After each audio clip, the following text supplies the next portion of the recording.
open wide the virtual stage where ideas spark and wisdom fills the page. From the UK to the land of maple trees, John and Mike bring clarity with ease.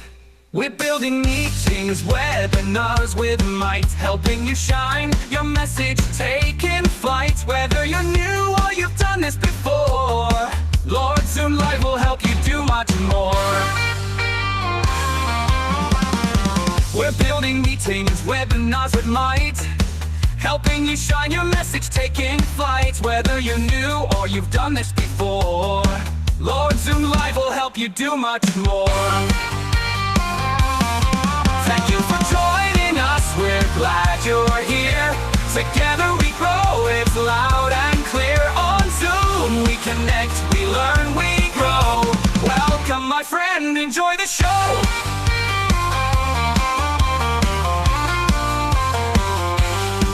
From big events to breakout rooms with flair, we've got the tools and we're ready to share. Guest experts drop in, bringing gold each time, with insights and tricks to help you climb.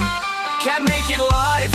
We've got you still on YouTube and LinkedIn. We're giving that thrill, so tune in later or catch us next round. Either way, your success is where we're bound. Thank you for joining us, we're glad you're here.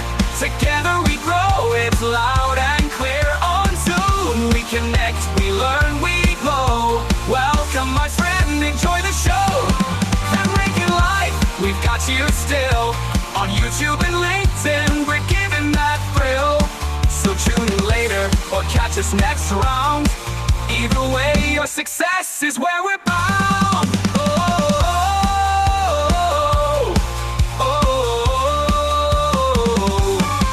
Now take the spotlight, the stage is yours. Bring your message through virtual doors.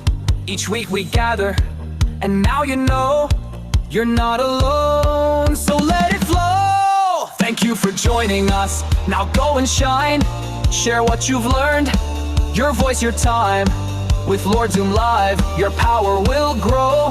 It's time to build your own show.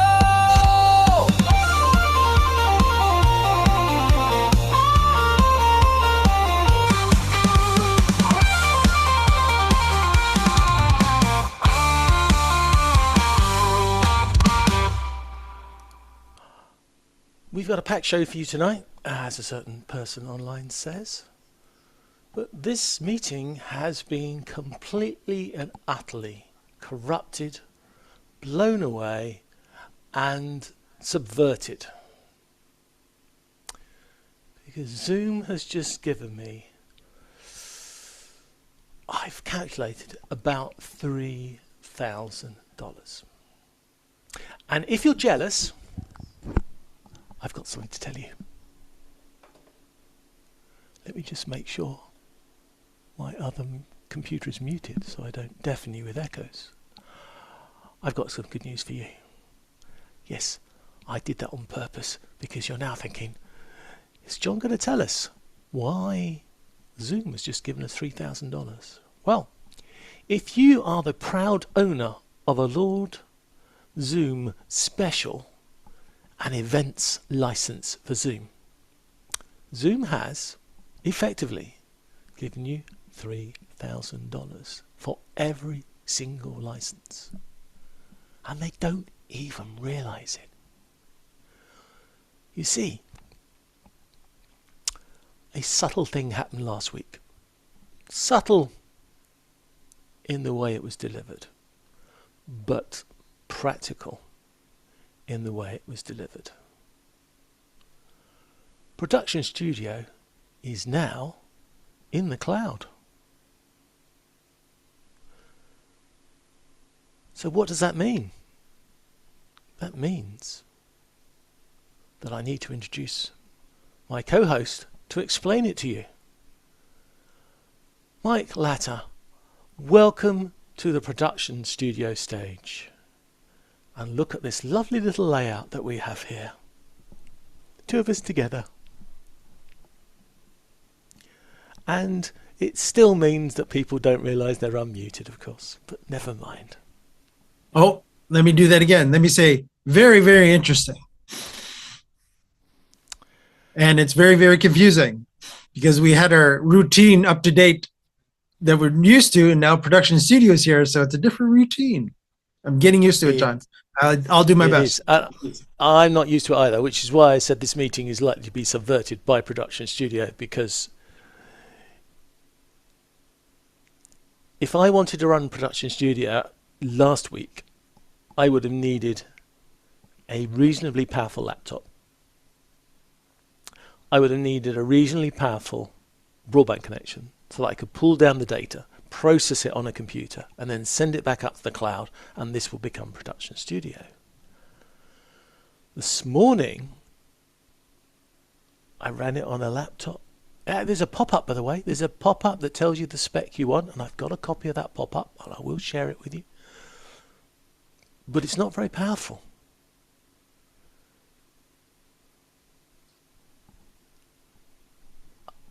I'm running a reasonably powerful computer here. It's a Windows machine with, I think, a 5600 CPU from, I suppose it would be a top processor for what year, 2 years ago, now around about £200 or £300. And I have a 4080 graphics card. And would I dare hit the Control-Delete to find the performance figures? Of course I would. And my task manager says that my memory's at 44%, my CPU's at 13%. Now I'm going to let you into a secret. On this machine at the moment, I'm running Zoom. I'm running vMix for video production. And I've got Production Studio all on the same machine, simultaneously at the same time. And yet, it's purring along as if nothing's wrong whatsoever. That, dear audience and precious Mike, that blows my mind. I saw the look of shock in your face as well when I said I was running all those things on top of the machine. There is no way I could have done that before Production Studio went to the cloud. All that processing that I would have had to do for Production Studio has disappeared. And apart from one discovered cock-up today, it's all running really well. And I think we're going to confess that cock-up as well, aren't we, Mike? Absolutely. So this is good news. Yeah, I set up some Production Studio themes, and I had the sort of layouts that I wanted to play with. I wanted to keep it simple because I thought I was going to be turning around to control it all on a laptop over there. And I wanted to make a little tweak at the end, like you always do. But Mike, being so keen to be on this show, had already entered the Zoom events portal. Yes, yeah, backstage. just hanging out and backstage was fine. However, now here's the thing. Zoom doesn't allow you to edit Production Studio when it's live, and that's fine. It's keeping it simple. It's making it an easier to produce system. Except that as soon as you start backstage, you can't edit Production Studio. So that's my warning for you guys. Don't fall for that. But we've got 4 layouts already, and so we will use those. And yeah, it's scary for me. We're gonna do what we're gonna do today because I think the AI is really exciting. But to be able to display all this AI stuff and then use Production Studio on top is amazing. And I'm actually going to try and crash this machine, not on purpose, but I'm going to be a little bit brash perhaps in what I do, because I'm going to, instead of having, I've got 3 computers apart from this one running already, and I had an iPad on standby to be in the audience so I can check on what's happening. I'm not going to use any of those computers now. I am going to brashly do it all on this one PC. Okay, it's probably the most powerful PC I've got here, although the Mac Studio may think that it's more powerful, but I've got the most powerful Windows PC in my office, a 4080. Graphics card is pretty good, it's pretty powerful, and I'm now going to throw screen share into my mix, and I'm going to show you what we're going to talk about, but I'm also going to show you how we're doing it at the same time, because this actually works very well with what we're going to talk about, which is using AI with Zoom, because Zoom has moved its AI juggernaut further down the road with even more features. And let's have a look at what they are. So what I'm going to do is I'm going to share a whole screen. I've got a little HD display here. I'm going to share that whole screen, and then we'll see how the entire world works. So there is the screen shared, and I'm going to give you a blow-by-blow account because I just love this. So I've now got that little share screen toolbar, but if I hit show webinar, I can see my webinar bits again. And of course what I want to know is, where's my production studio gone? Oh, there it is. So I've got a window. Oh my God. I've got a window for vMix. I've got a window for Production Studio. I've got a window for the Zoom thing, and then I'm sharing a screen at the bottom.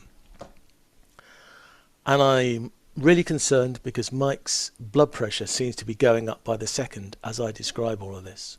But honestly, Mike, I'm going to do a Control-Delete. I'm going to bring up Task Manager, and I'm going to leave Task Manager running. Task Manager says I've got a CPU running at 11%. Oh no,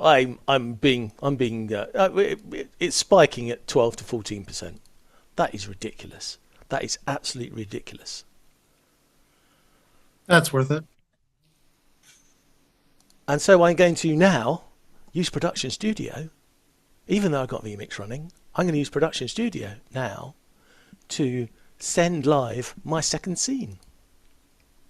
And you can see my second scene brings me down the bottom with Mike, so we can, wrong way, we can virtually shake hands down here at the bottom, and I've got my screen share above me, and this is all laid out. Now, Mike, could you just say something for synchronization issues? Could you just prove that your mouth works with your noise? Of course I prove it. I can prove it. I can prove it. I prove it. This is the point where my mind is blown. Because if I was bringing Mike down into my vMix production through the Zoom portal, I would be taking a video feed from him and putting it into my vMix, and then I'd process that in a screen layout, and I would send it back to the internet to go on Zoom. But of course, in the time that I do that, poor Mike's video and audio has come down from the internet into my machine through vMix and back out, whereas everybody else's audio will have gone straight from Zoom to everybody. And there would have been a gap, and there would have been a lag, and there would have been technical problems, and there would be worries that would I get all of Mike's data into my broadband and then sent back out in a time that would make it work. But of course now Production Studio is in the sky. Did I tell you? Production Studio is in the sky? It's in the sky. It all comes down at the same point. This is amazing. I also believe, I say I believe because we're running one now and I can't see it yet, but I believe the recording, I'm getting a special recording, if I manage to tick all the right boxes, for Production Studio. So this wonderful layout we've got is coming back as a recording in Production Studio. We are told by Josh Bragg, so I'm sure it's either works today or it works very soon, because he did announce this was all happening last week, and of course the product didn't actually go live until Monday morning sometime. But we are told that we can send all of this to YouTube as well.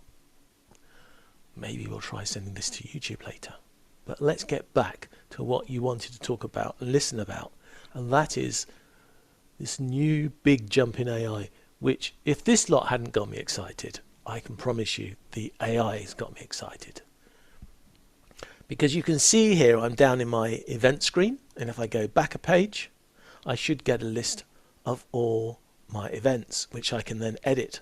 But if I go to the video management section, and I call up the recordings and videos. So this is the content that I've already done a Lord Zoom Live for and other events. You can see they're all here listed and they all look very pretty. And if you think this screen looks a bit weird, I have zoomed it in to make it easier for us to see all the information. Unfortunately, it doesn't seem to be an easy way to make this sidebar disappear, unfortunately, because in this case it would be nice for it to disappear. Oh, wait a minute, yes there is. I'm sure there was. Wait, there we are. So I've disappeared that. I can now make it a bit bigger. This area here will actually scroll. So you can actually scroll this content to see what's going on. I know you can, I just can't remember how to do it. But there is a way to do it. I will find it in a second. You'll just have to take my word for it until I can remember what I did a few seconds ago to make this scroll. But you can scroll this section. However, that's not what we're interested in. What we're interested in is this little button here. This little button here creates AI content. I think that's worth an applause.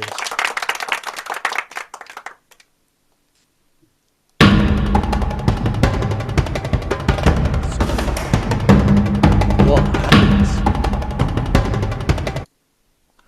Well, this is the most mind-blowing, understated thing since the last mind-blowing, understated thing that Zoom did when they got Production Studio working. So Production Studio has just made making the events so much easier overnight, saved us all thousands of dollars in extra software and hardware. Yes, there are reasons why you want to use them, and I am using them, but you don't need them to get something simple going to take your business of webinars to another level.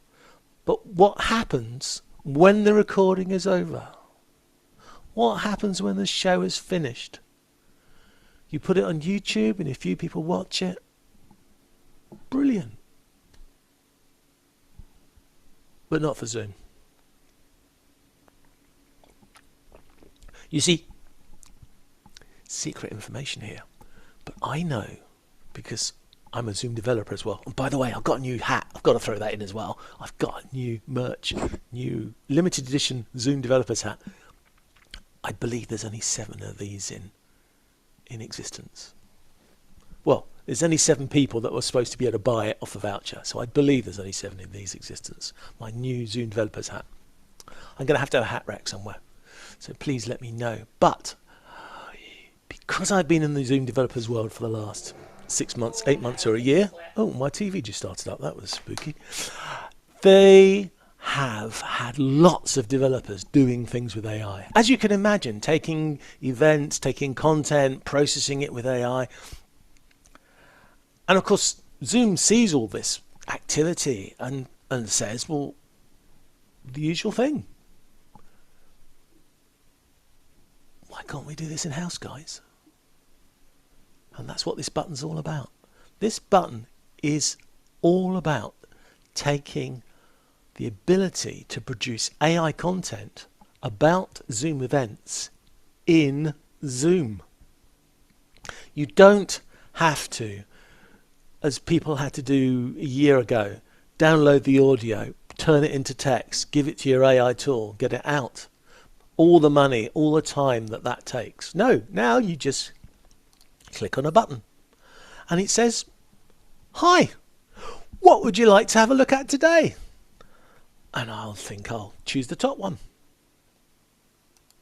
I could choose view transcript just to see what the transcript was like, but I'm happy to process this one.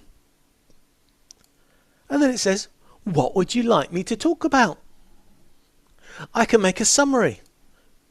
I can do key takeaways. I can create a promotional email, social media feed, or I can even look at AI snippets. I'm not going to dabble in AI snippets yet because I want to, frankly, I want to understand what the AI snippets look for to make the snippets, and also it's the longest one to process, so I'm not going to do that one today. But I want to maybe do a key takeaways. Or maybe I want to do a blog post. I've created my content, I've had this event, it's all gone swimmingly, I want to promote it. I want to promote it, and I want to promote it to be used again. So why not put it in my blog post? Why not take the content and make an ebook out of it? Why not make a sales brief if it was a sales presentation? Do I want an all hands recap? These are all amazing things. I'm going for social media posts because they always look the best to me. And I click next. And it now, just because it can, has already had a look at my content and is giving me suggested topics. Now I can choose to keep all the topics in, or I can take out the ones I don't want. In this case, I'm going to take out the filters. So I'm just going to keep those two in. And now I have a choice of a length of content. Whether I want it to be 150 words or fewer, 150 to 400 words, or 400 plus words. So all these prompts are built into Zoom automatically. All the behind the scenes prompting that AI needs is all being done by Zoom automatically. They promise there'll be more of these. And I would have been disappointed if there wasn't the final box. Because when you ask AI to do something, you got to give it context. Because you don't give it context, it's going to assume things, and assuming things is not what you ever want your AI to do. You never want it to assume something. You want it to know what you're thinking about. So if there's a particular part of the content you want to emphasize, or you want to do it in a particular way, so I might say, write in a professional way. I love putting spelling mistakes in my typing nowadays because AI seems to understand it anyhow until Grammarly pops up and tells me off.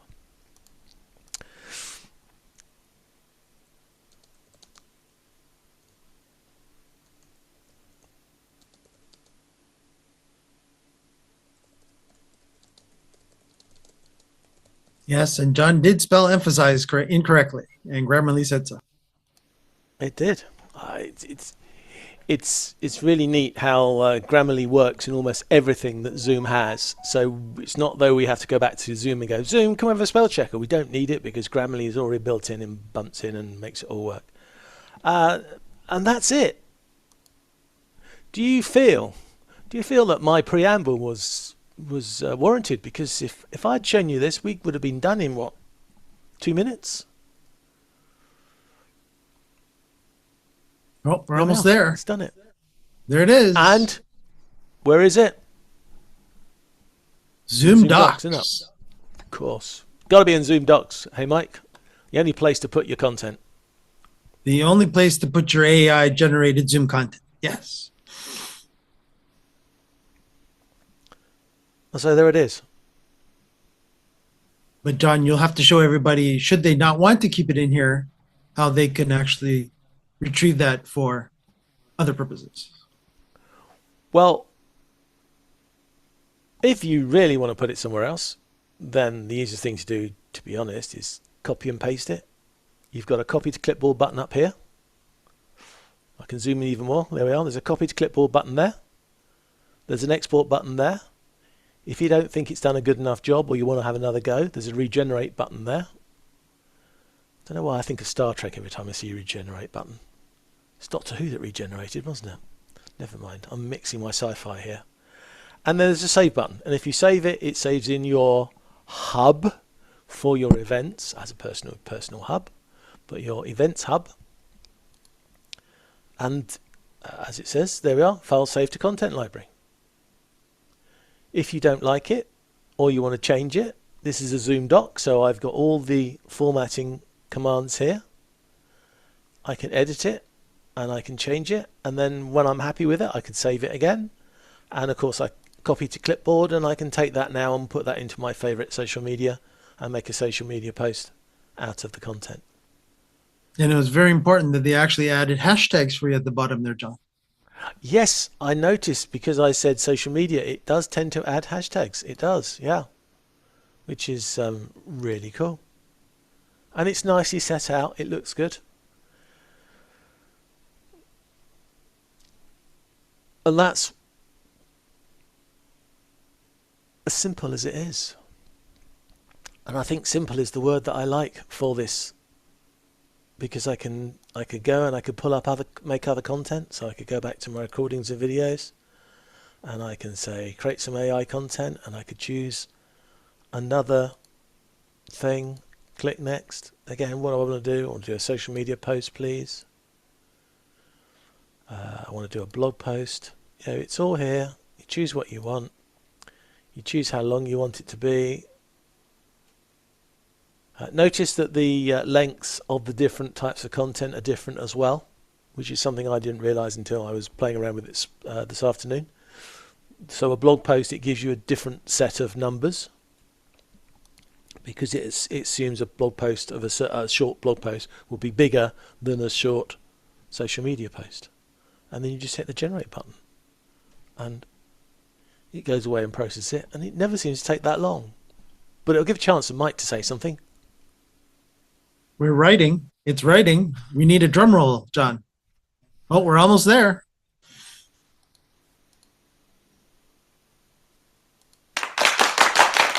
Oh, I was trying to preempt. Yeah, there we are.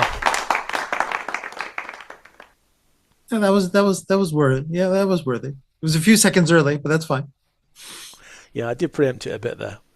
I thought I hit it. So here's another one. So here's talking about camera mode, because this is a developer's presentation that I did.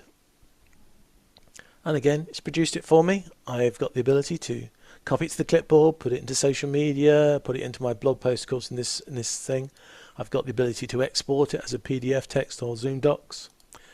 I can regenerate if I don't like it, or I can just save it straight to my content library. My content library then just has it there. So you can see there's my content library with my graphic images that I've been using in the Events Hub. And at the top there's my 2 pieces of content. Very usefully, brackets blog post, brackets social media, to remind me which was the one that it came from.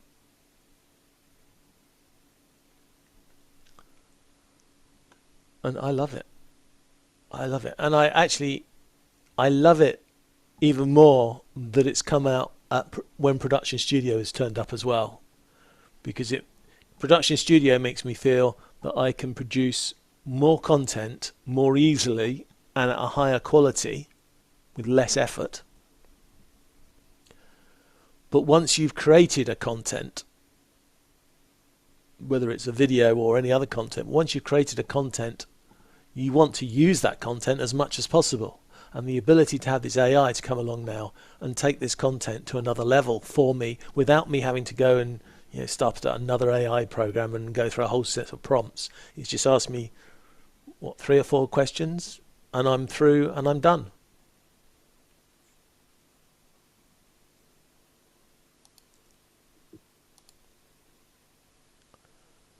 So Mike, you have a distribution company. Correct. So in your case, you could do a sales presentation to your team. Sure. And then you could use this transcript of that meeting through this AI tool now to produce content which they could then use to promote that sales copy and your business. Yep, correct. And I noticed that there was also a choice there, John, in the AI content for all employee meeting, all hands meeting. I believe there was a format there. The very last one at the bottom. Yes, there is. There is an all hands recap. So again, we could easily have our, if it is an all hands meeting for all the employees, that could easily already be formatted to the different topics that we talked about during the meeting. Yeah. Yeah, I like the they've got 3 different sets of content which they're working on, and I can see how all 3 of those could grow. Yeah, and they're very templated at this particular point, which is great. It's a great starting point at minimum for, should marketing want to take what there's already there to that next level, then they can always add their special sauce to the original AI generated content that was made because, again, Zoom made it because of the fact that it took it from the actual audio and video archive. Yeah. Yeah. And you can see I've just done an AI one. It just says I'll send you an email when it's ready, because obviously it's going to chop up a video with video clips. That's not going to happen in seconds, so it goes away. And But John, don't those forget- snippets will live where? Well, I was exactly what I was thinking. I was going to say, don't forget that this is all content sitting in your content hub for your event. But it doesn't stop you uploading other video content. So you could upload some video content and then bring that into the fold, and then maybe process that as well. I know, shameless plug for them, I know that there are going to be more announcements about this world of content and content processing at Zoomtopia, which I'm sure you're all attending. And if you're not, well, we'll be taking highlights of highlights all over the time of what it announces. But I do like, and I do remember me actually talking about this in the beginning of this year, that I could see that Zoom was putting a lot of effort into how it could use AI to enhance all its meetings and webinars and content. And AI Companion's been with us quite a while, and yet there are still people out there who send me a message saying, John, how did you get that AI summary of your meeting? I have to keep taking notes, but it's been there. But people don't always turn on these functions, and now it can do summaries just for meetings, but it can do summaries for whole events, and that to me is really fascinating. And I almost want to name drop somebody, but I'm worried I'm going to get their names wrong now. There is somebody who's on the internet, and I may go and find him in a second, who has been producing content every day for a whole year, and he does a lot of video presentations like this and in other ways. And he was just making a comment of how long it takes him to create a production. And there were, a few hours. I may get the post out and have a look at it. I'm actually thinking of sending him a challenge, because he spends hours planning and creating the content for a presentation, and then he takes maybe a whole day to record it, and then he takes all this time then to make use of that content and distribute it. I have gone through the time of fear and loathing about being perfect, and it used to take me a whole week to produce 1.5 hour show. Well, now, as you probably noticed, Mike and I are not recording these and doing 2 or 3 takes. We're just going live with them. It doesn't actually matter what the subject is that we're doing. We're just doing them live, because we know that with all this fantastic tech that Zoom's now given us, we can always do an above average show. We understand our subject and we can speak on it. And if I misplace a few words, that just proves to you that I'm a real guy and I'm not AI.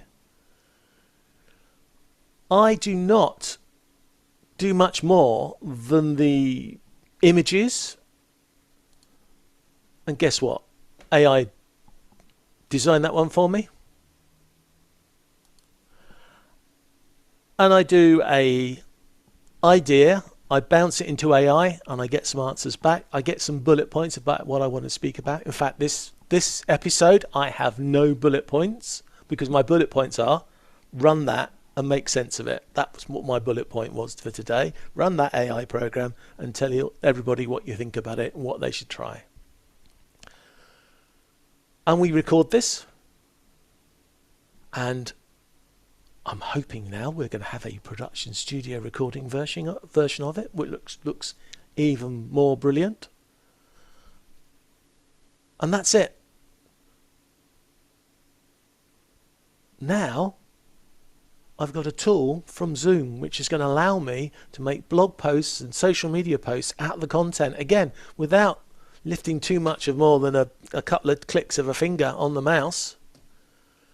I don't know what the AI clip's going to be like. I am assuming that that's going to take time, but I'm also assuming that I'm going to have to, I suppose, lay out my content in a way that it signposts to AI so that it knows where the clips are, because I expect there's going to be some learning in both sides, how I produce the content that it can do and how it gets good at understanding my content and producing it.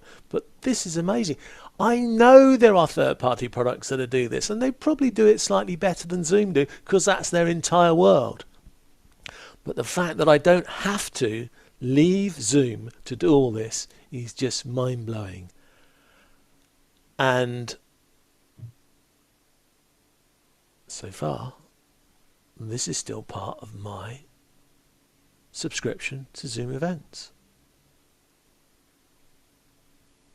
I say so far. John, so just for the audience's take on this, to make sure they understand, what do you need at minimum to do what we did for today's show? You need a unlimited license. In other words, you can run as many events as you like of Zoom sessions or Zoom events, but I think you need Zoom events. Yeah, and just for John's sake, he's not used to the new words yet. Zoom Webinar Plus. Zoom Webinar Plus. Of course, it's Zoom Webinar Plus. We got so used to being Zoom sessions. Zoom now sessions. Zoom Webinar Plus. I believe you need a license to Zoom events to do this, because you need, it's running in the hub, and you don't really have a hub to the same degree in Zoom webinars. Plus, Regular webinars. Webinar standard. Definitely doesn't versus work in Plus. regular webinars. Right. Might work in Zoom Webinars Plus. I might have a way to, actually I have a corporate license where I only have a Webinars Plus license. So let me see if I can, investigate that and give you an answer. So if you'd like to take the stage while I look this up for you. Of course. Yeah. And again, this is conversations that John and I have had with Josh from the Webinar Plus and events team, and also the some of the other communities that John and I are involved with as well. This topic has come up numerous times of, so I want to use Production Studio, but I've only got a pro license. Is that enough? No. Is a business license enough? No. Is a webinar license enough? No. Is a Webinar Plus license enough? We'll leave maybe as John checks. But Zoom Events license? Absolutely. It is part of the biggest package of the Zoom Events platform, because as John was saying, it is related to you having what, to be not confused with Zoom Hub, that there's a hub within the events platform, or a hub within the webinars platform. And as you can see now, also with the new branding on John's screenshot that he's showing you right now, it's now called Zoom Webinars and Events. So you would think that the regular webinar should have Production Studio. Currently, it is stuck with the Webinars Plus platform. And as I go back to John, he's going to confirm that momentarily. How's it coming there, John? It doesn't look like it's there. It doesn't look like Production Studio is there for Webinar Plus. All right.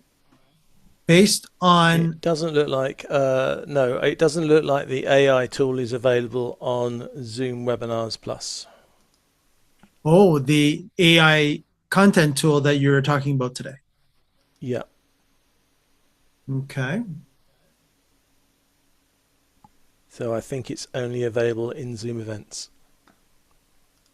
Yeah. I'm just going to go quickly through the, as many have, which is the actual pricing comparison chart for the Zoom Webinars, Webinars Plus, and Events section.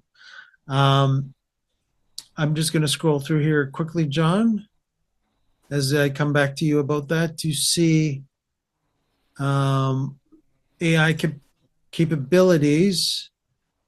Webinars Plus officially classified as AI content generation,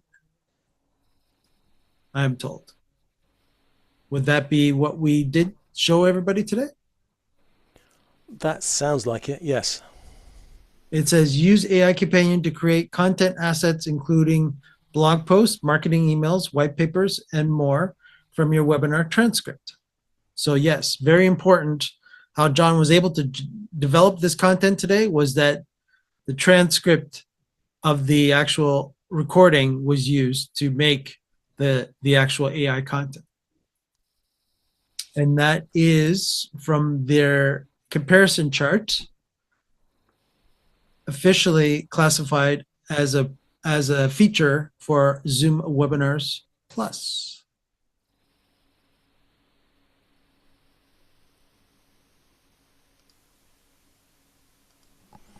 Yeah, it looks like it's in Just Events. I'm not surprised. I didn't expect it to be in Webinars Plus.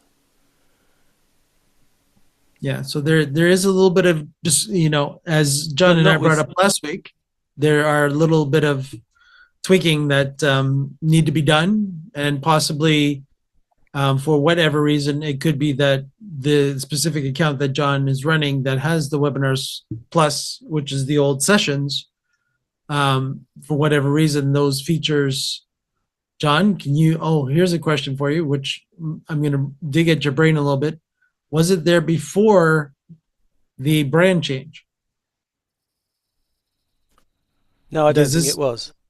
I don't Okay. think it was there before. I don't think it's been there before. I've actually All seen right. some of my content's not there either, but that's probably because That's a it's different. expired. Yeah, that's a different story. Yeah.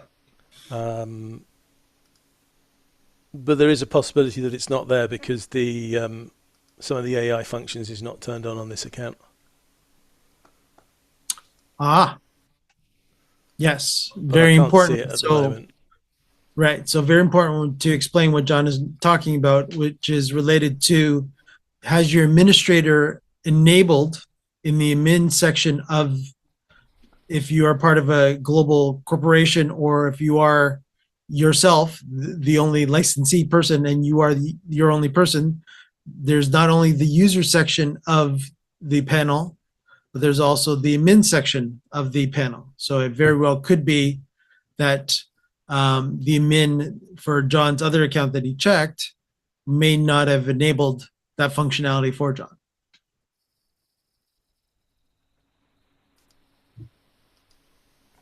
Yeah, I'm not sure. I'm not sure, but I think it's. I do think it's part of just the events package. I say just the events package. I mean, it's still, to me, it's just still mind blowing Mhm. that we should have this, because this just makes things so easy to produce. And of course, if things are easy to produce, you do it more often, don't you? So Yeah.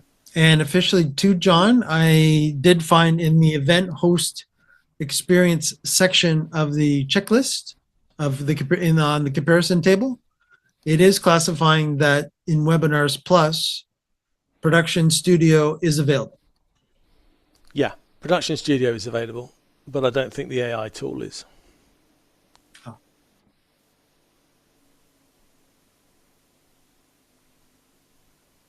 Yeah, there's also AI session upload functionality, AI registration form logic, and AI chat generation that is classified as being available on the Webinars Plus as well.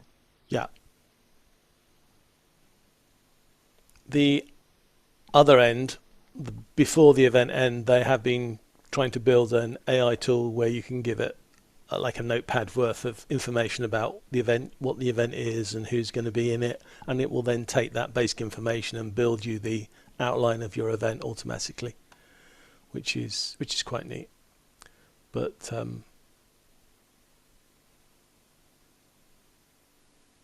that's the other end.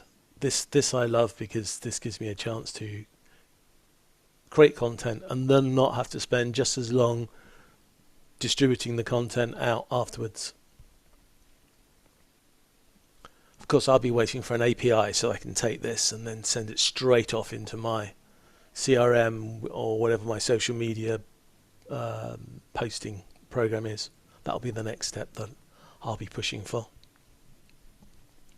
But this is a big step forward, and it's a good example, I think, of, quite frankly, just making AI useful and interesting, because this is not AI going away and making up stuff based on what the internet is. This is AI summarizing stuff that's particular to you, to your event that you've just done, and that is content with context, and then producing stuff to make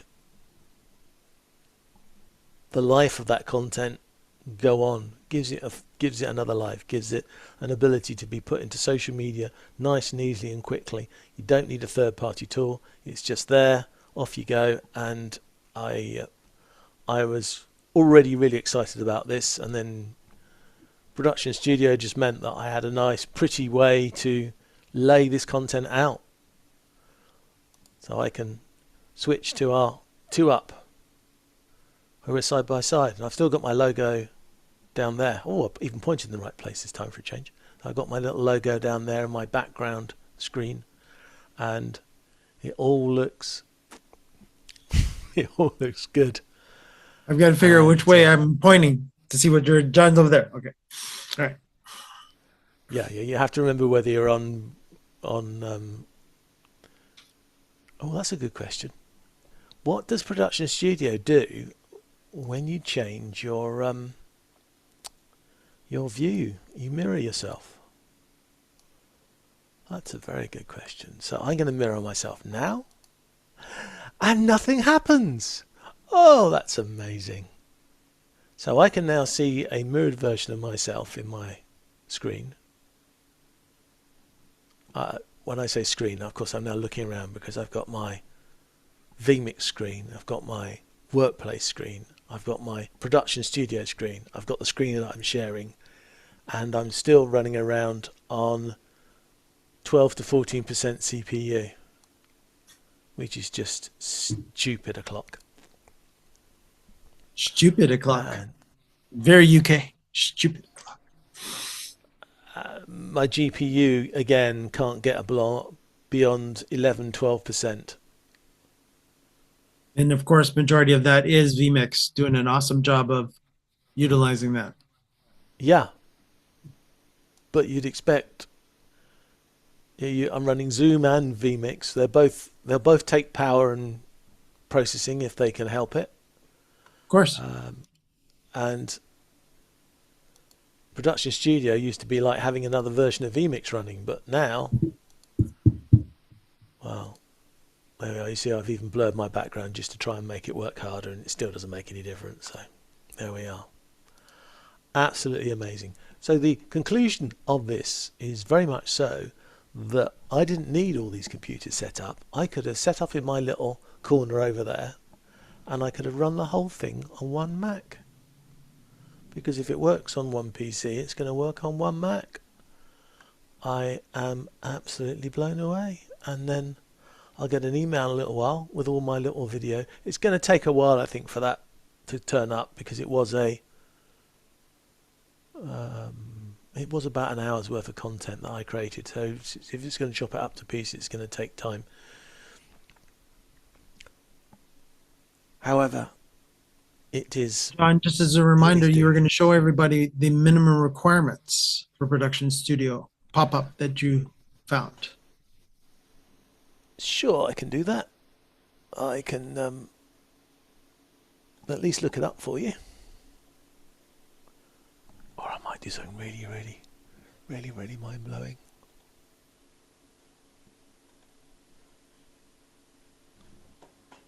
Yeah, just a reminder to everybody what I'm asking John to get is that he mentioned in the beginning that when he started Production Studio, it did actually come with a bit of a pop-up, I believe, if I remember that correctly, John. And you were able to screenshot the actual pop-up of the minimum requirements that your PC or your desktop, let's go more specific, your desktop laptop would need to have in it so that you could actually do Production Studio reliably. And that's the important word of the day too. Reliable. Production Studio in the cloud.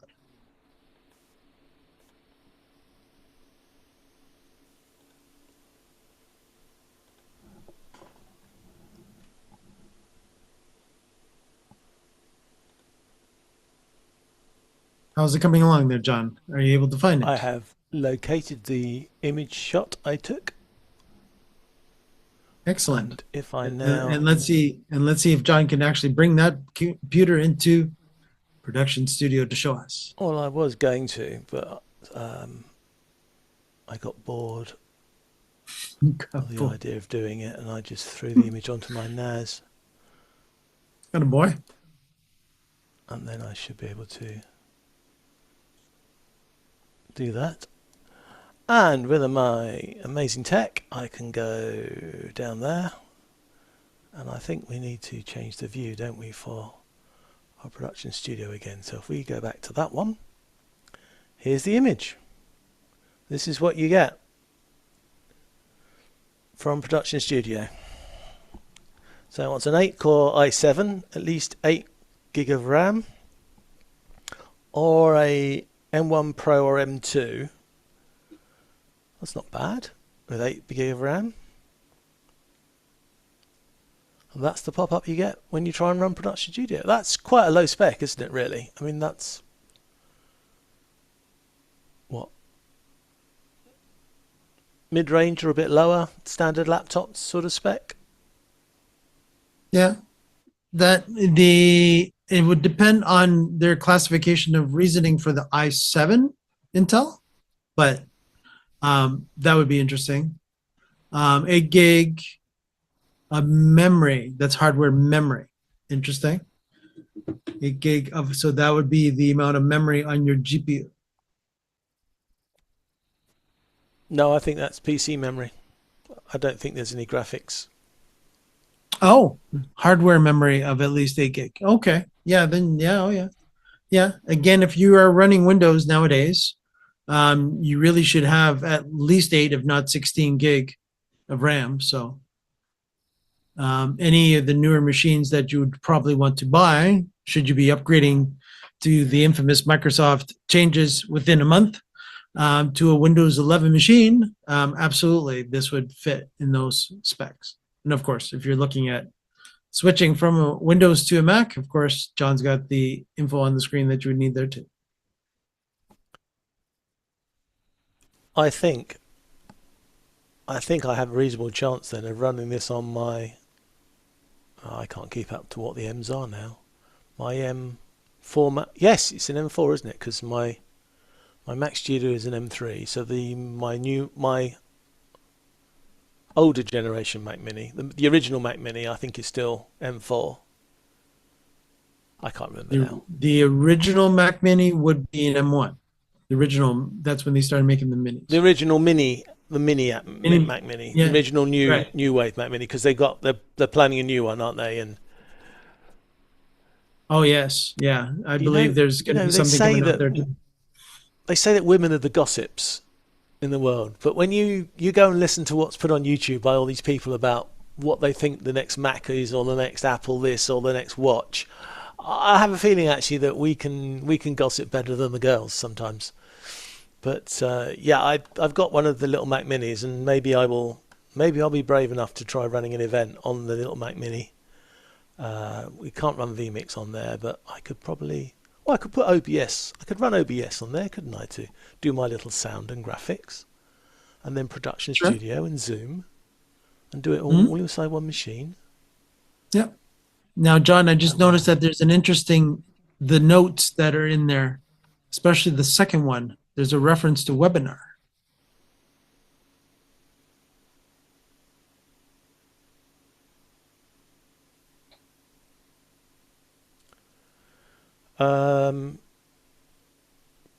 Yeah, but I think you can run Production Studio and Zoom on Zoom webinars?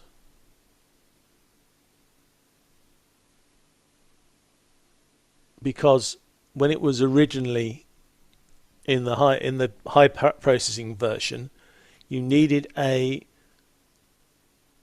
Zoom Events or a Zoom, now it is Webinar Plus license. But if you had a pay-as-you-go Webinars Plus, as it is now, or Webinars license, you could log in as that user and run Production Studio in a webinar. So if you are the owner of the license, you can run Production Studio in somebody, and they say it's somebody else's, I've never tried that, but yeah, in somebody else's webinar, because you are the licensed user of that piece of software because you have a pay-as-you-go. Right. Okay, so because you came into the meeting, you have the potential of adding Production Studio to a non-licensee webinar, Yes. non-Production Studio licensed webinar. Yes. So if you had somebody in your organization who was just running webinars and they just had a license for, I don't know, 500 webinars, and you had a events pay-as-you-go license, you could log into that event and give Production Studio features to that guy's webinar license, although on their own, if they've just got pure webinars, they don't have Production Studio. But if you have the license to use the what we call the liminal apps, although we'll have to stop calling them liminal apps soon because I believe that the naming convention, everything expires at the end of this year. If you have those, a license that allows you access to those products, then you could take Production Studio into a webinar world. Notwithstanding, you should always check if what we think is true by trying it before you commit yourself to an event with all these great bells and whistles, because as I have to mention, I hate mentioning it, but I am Lord Zoom. I am not Zoom. I don't work for Zoom. I have a good relationship with Zoom, but they're an independent company and they set their rules, and I just try and interpret them in the best way I can. But as far as I understand, and it was, and hopefully will always be, if you have a Production Studio license, you can gain that for having one of the pay-as-you-go or one of the events and now called Webinar Plus licenses, or you can have an unlimited license to one of those. You can use that license to go and take it into another event on the standard webinar, and I believe people have taken it into other accounts. I must have a go at doing that sometime. Maybe I could do oh no, it's hard to do. I might not have the right combinations of licenses to be able to take that.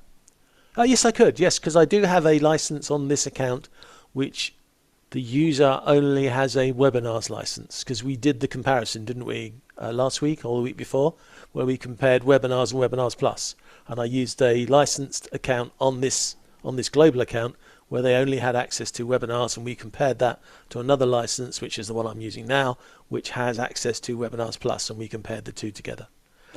And by the way, I made a mistake during that event. I'm going to confess it now. I said that on Webinars Plus you couldn't send the email, which is the if they don't turn up, sorry you didn't make it email. It turns out that my global settings had disabled that in the account because I didn't want to use it. But what caught me out was, because my global settings had said disable this feature, when we went down the list of things in that Webinars Plus license, instead of it just saying disabled, it just disappeared completely, which is neat and also annoying depending which way you look at it. But if you disabled the particular custom emails in your account, on the events package you saw it was disabled, but when you created a webinar in Webinars Plus, just disappeared it. It just disappeared. So the entry wasn't there, and it wasn't there to be used because you disabled it, which caught me out. So sorry, Zoom, you beat me on that one. One to you.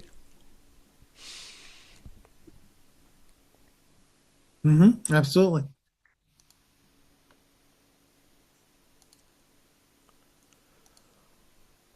So, not to put too fine a point on it, I am pretty sure there's going to be a limit to how many times you can hit this AI tool with lots of questions.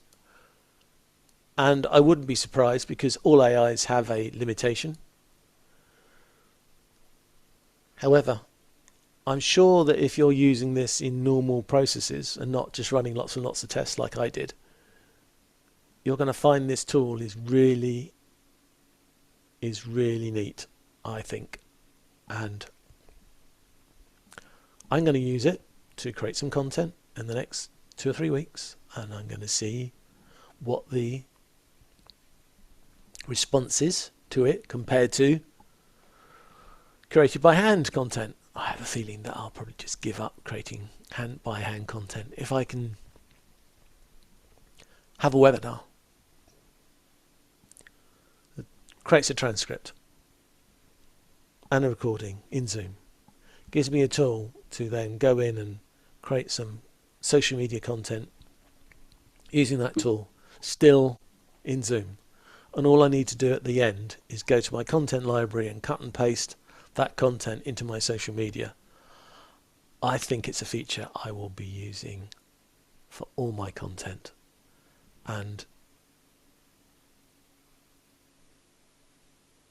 considering how much faffing around I usually do creating content like that in social media because I just don't have a fixed process, I think this is going to save me even more time and make things much easier to create, and probably encourage me to do more webinars, because I now know my webinars have more value because they're a live event where we get support from people coming in live and asking questions, although we've had no questions today, and we then can put it on YouTube, and that's where at the moment my long-term place of getting information back is YouTube.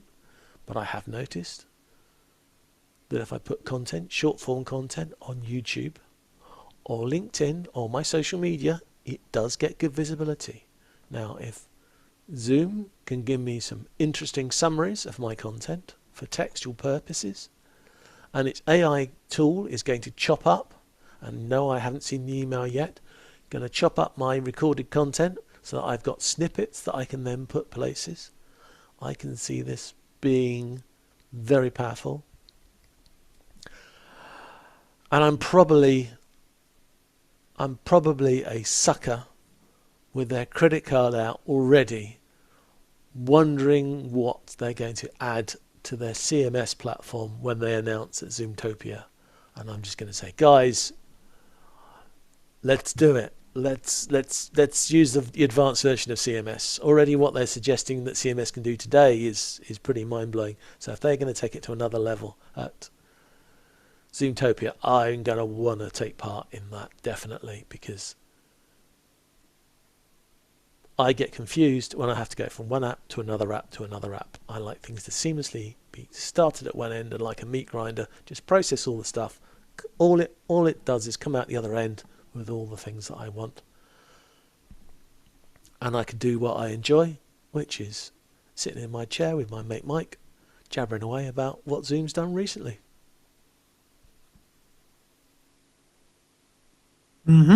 Absolutely. And the fact Zoom that is I can just hit a definitely button. innovating. That's for sure. Yeah. I can just hit a button and then we can flip around on this lovely layout. Did you have any Without other me having layouts you to- wanted to show anybody before we wrap up? Well, because I was trying to keep it simple, because I thought I was going to be like clicking a button on a machine over there. I thought I would just keep it simple. So I've only got 4 layouts, although 3 of them look almost the same. So I've got an interesting question here now. Is this production studio a Zoom window? What does In other what does that mean, John? A Zoom window? Well, if I go back to this layout, oh no, I want that layout. I want the screen share layout. So I'll go back to screen share layout, where above us now is the screen, my second screen, which I can drag things down. Usually when you do a screen share, if I drag something Zoom based over it, it would disappear and it wouldn't be seen. I think it will be seen. And it isn't. Okay, so I've just dragged the a standard zoom screen on and it's not seen. If I drag my vMix screen down, that's not being seen either. This is spooky. Nope. This is spooky. So John, explain to everybody what are you actually sharing? Are you sharing just your browser, or are you browsing your screen? I can't explain it. That's just it. I can't explain it because I don't understand. But when you did the share, it was a share screen or share browser or app share screen. Application? Shared screen. Share screen. Oh, okay. I see that now. All right, so this is my vMix. So as you see, I can drag that down, and it's there. All right. Now I'm going to drag down Zoom Workplace. It's there. And you can see that. And I'll drag that out of the way. Now I'm going to drag down my toolbar, my share screen toolbar, which I don't think you ever see. No, you don't.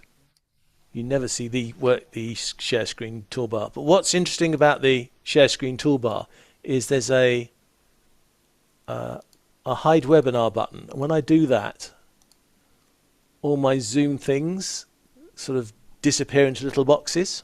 So they get off the screen, basically. And I can call my layout. I've got a layout button as well, which I can press, which I think I can show you. No, I can't. Yes, I can. There we are. There it is. Yeah. Can you see that? Yeah, we see that. So that's my presenter's layout. So this is part of my share screen, which means I'm on here, this one here, top left of the 4, which is show content only. But I can also change it to this one, which is over the shoulder. That should make me appear in the box and the content appear up in the top left or whatever. I'm not quite sure which window I'm supposed to look at because I've got all these that way. Apps Yeah. Up there. Yeah, that's it. So let's hit that. There you go. Now I see that, John. Yeah. So as part of the webinar, within the webinar, I see that. But as far as your production studio, I'm not seeing that.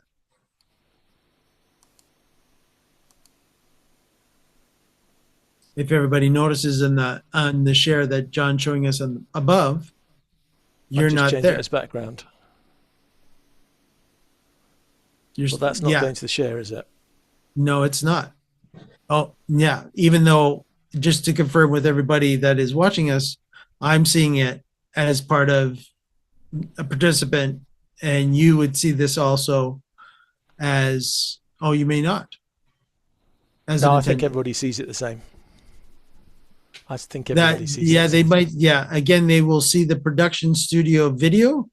And this is the other concern that I have, John, and I'll once you get through this, I'll show you what I've been working with during the show that I've noticed from Production Studio, which is that as soon as, of course, you go share, you're sharing the screen. I'm not actually seeing the Production Studio feed anymore on my second monitor. I'm seeing the share. Okay, I didn't think you would see the production studio because only one person I think can be running the production studio, although we can pass it between us. Sorry, let me try this again. So the feed that you're sending me back from Production Studio, which officially is classified as a Production Studio panelist right now, if you take a look at the actual list, in the actual here, I actually see Production Studio as its own person that is in the meeting or in the webinar. And I can try to pin the Production Studio to my second monitor, which is one that I use very much so as I'm looking to everybody in the audience that is on my teleprompter. I can pin that, but I can only pin that to my, not my second monitor, but it only pins to my first monitor, my first screen versus my second screen. Okay. So, So and that is during share when you're sharing.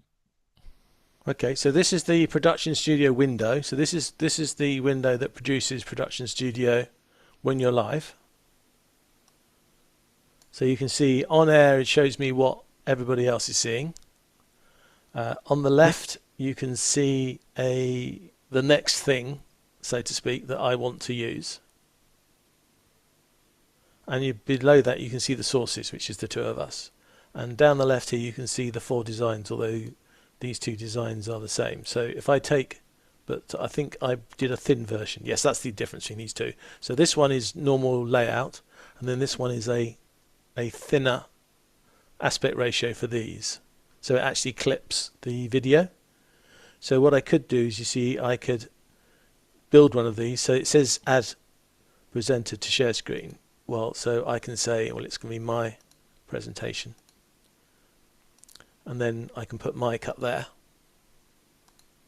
So Mike is now on there. And can you see that I've used this version, so Mike turns out cropped. So if I click on that, that's what we see. So we see my share screen plus Mike on the side. And John, I noticed in your template, you actually had 3 boxes and there was only me though. Yeah, the really neat thing I like about this is that Production Studio is responsive. I was trying to think of the word, responsive. So if you have 3 people, it will fill up the 3 people. But if you only have 1 person, then it will fill that up with just the 1 person. If I bring... And on top of that too, I'm not at the very top. No, it's put you in the most useful place. Yep. And what I will do, because John's got me cropped up a little bit, I will fix my video for John as well. So there we go. Whoop. There we go. So I look a lot better for everybody.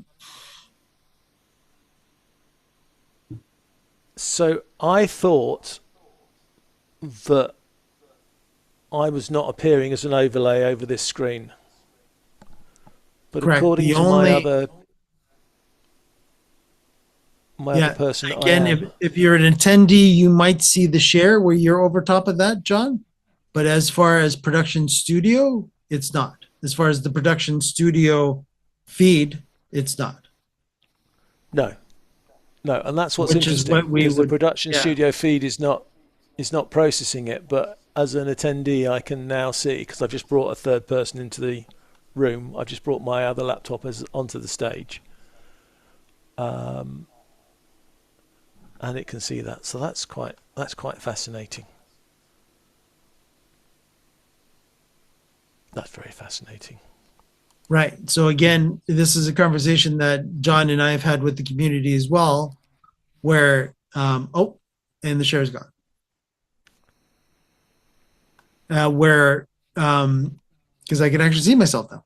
So let me see if I can actually, while you're doing that, let me see if I can. Okay, I can put the production studio into the second screen in non-share, which is what I would prefer for myself, because I want to know in my workflow what is actually going out to the audience that our attendees are seeing. So now I see what you're actually mixing. But as soon as you went into share mode, it took over that screen. Excuse me. Okay, that's interesting. But again, what we're noticing is that, again, a very similarity to with some of the other communities that John and I work with, when you're actually sending a YouTube, so when you're sharing in the same mode that John was, it's similar to when you're actually streaming live to YouTube, you would not see that version of the share as well.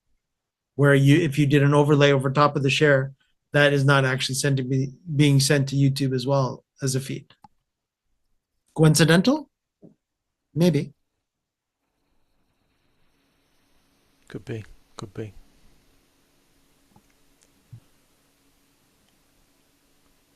So, how do we wrap this up? Well, probably with this philosophical idea. Production Studio has overnight literally saved us thousands of dollars. because you don't need all this tech to now use a really good. Okay, it's not as sophisticated as a lot of the expensive high-end tools, but I don't really want to mention the names of any of the products because I don't want them to feel insulted. But the $200 type products that only do a glorified version of what you do in OBS to lay out a few screens and bring a bit of video in could possibly now lose their relevance. I will use OBS to create content to make my video window more interesting. So I'll use it for bringing maybe in lower thirds and graphics and bringing my claps and audio straight through and things like that. So bringing in simple extra content, I think I will use my OBS license to do that on PCs. But personally, I wouldn't spend money now on certain, and I'm not going to mention them because I really don't want to mention one and then them argue about it. I would very much suggest to you respectfully that those people that have got those products will probably love them and want to keep them, but you don't need to spend out for those $200, $300, $400. You don't even need a copy of vMix if you want to start to see just some simple production studio type layouts you can do. I warn you though, once you start using Production Studio and you find how you can create all these windows, and yes, we will be doing a show just on Production Studio, even though it feels like we've done one today. Production Studio is still amazing, but there's a lot of limitations. There's a lot of things, and I'm hearing an echo, so let me try and kill that for you. There are still lots of things that Production Studio can't do. And they've openly admitted they are not trying to take all the production products out of business.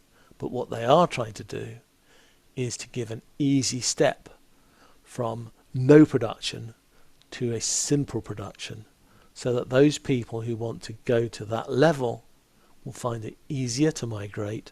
They'll be able to take their production standards to a high level really quickly with a lot more ease, and that will encourage them to do it more. And then once they've done that, then people are going to come along and they're going to want to know more. And when they want to go know more about what you can do, that's when you're going to start to see people thinking about using the mid to higher range products. But if you have not bought a low range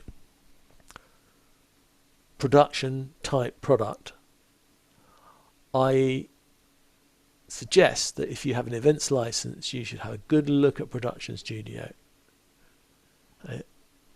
before you spend money on other products, because there are a few really big problems that this solves very quickly, and these lower price products do not.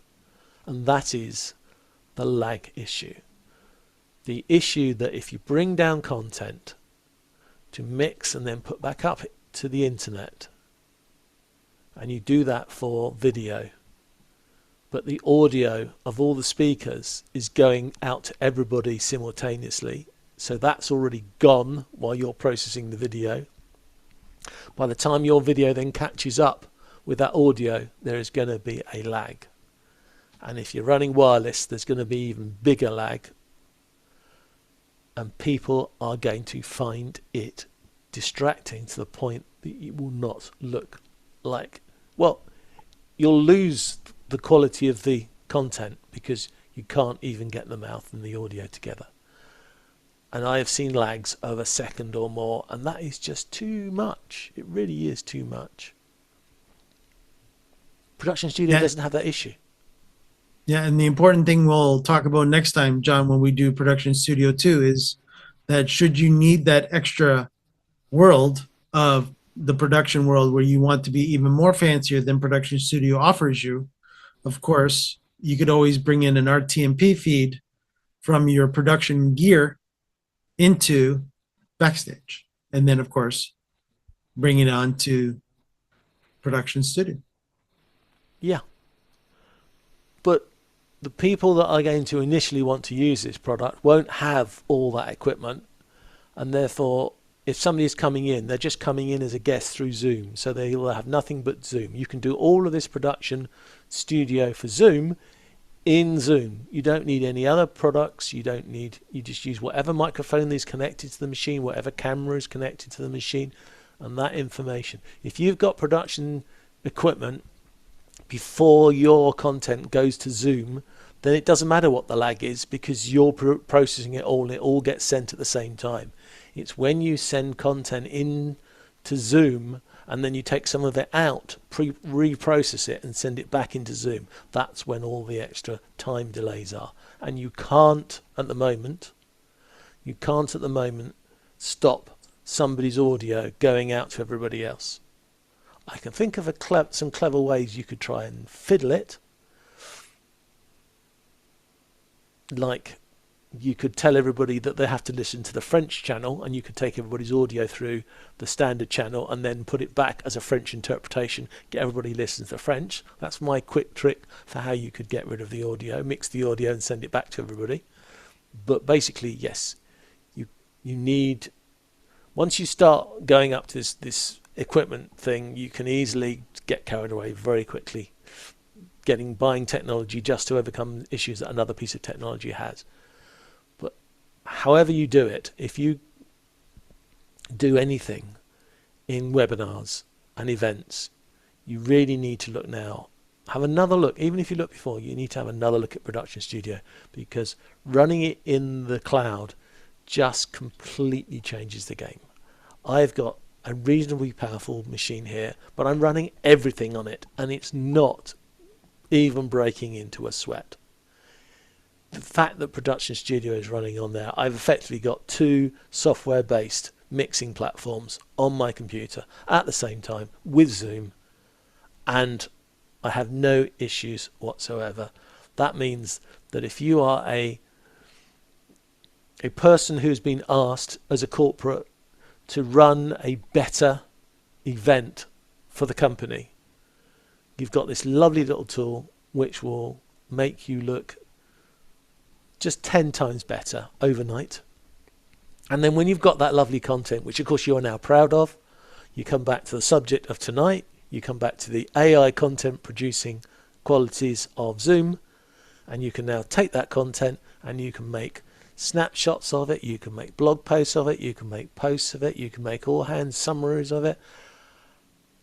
And that valuable content that you just produced now has multiple more lives being used across the organization. This is two products which together are amazing. Separately, they were fantastic, but together they are amazing. And this really sets us up for, well,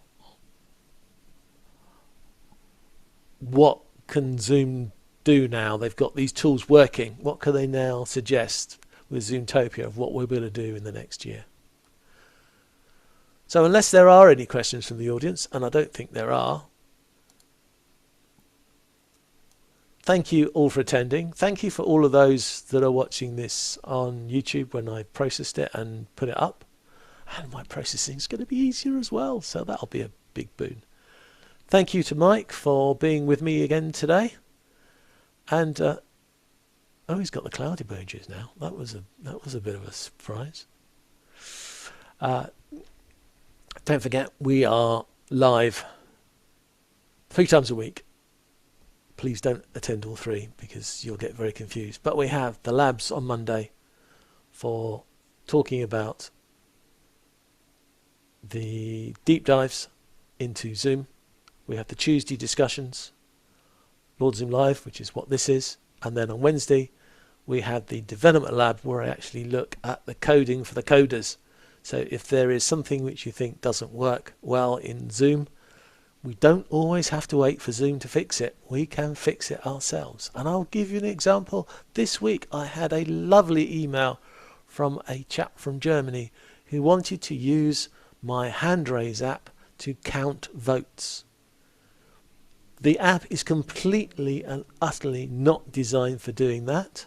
However, it does, as he very, very cleverly realized, it does actually count the number of times everybody puts their hands up.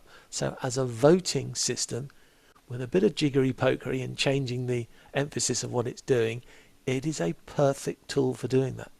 And that's now a project of mine, to turn that one into a voting app. So it's always great to have feedback from everybody, because you never know what it will make the world of zoology or zoomology work, and what we may come up with next. Thank you very much for being here, Mike. Thank you very much for watching and listening. Look forward to a smattering of posts thanks to the AI. And it just left for us to say good night.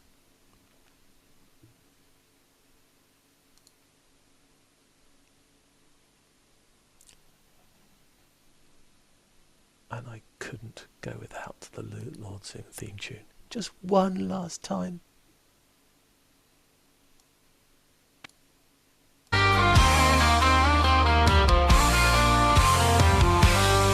Every week we open wide the virtual stage, where ideas spark and wisdom fills the page. From the UK to the land of maple trees, John and Mike bring clarity with ease. We're building meetings, webinars with might, helping you shine your message, taking flight. Whether you're new or you've done this before, Lord Zoom Live will help you do much more. We're building meetings, webinars with might, helping you shine your message, taking flight. Whether you're new or you've done this before, Lord Zoom Live will help you do much more. Thank you for joining us, we're glad you're here. Together we grow, it's loud and clear. On Zoom we connect, we learn, we grow. Welcome my friend, enjoy the show.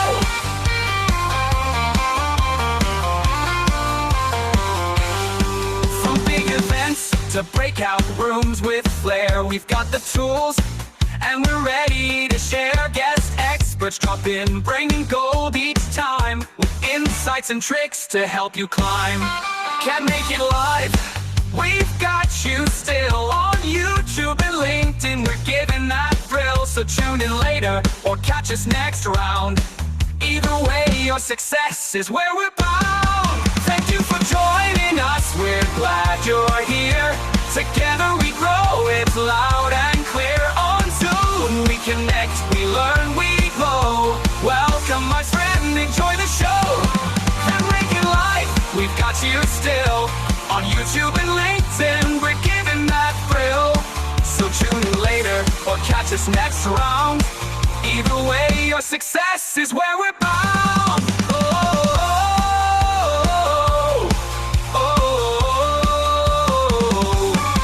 Now take the spotlight, the stage is yours.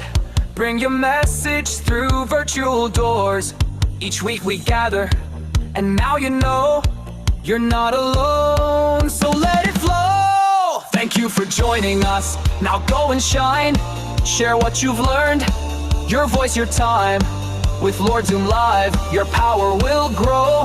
It's time to build your own show.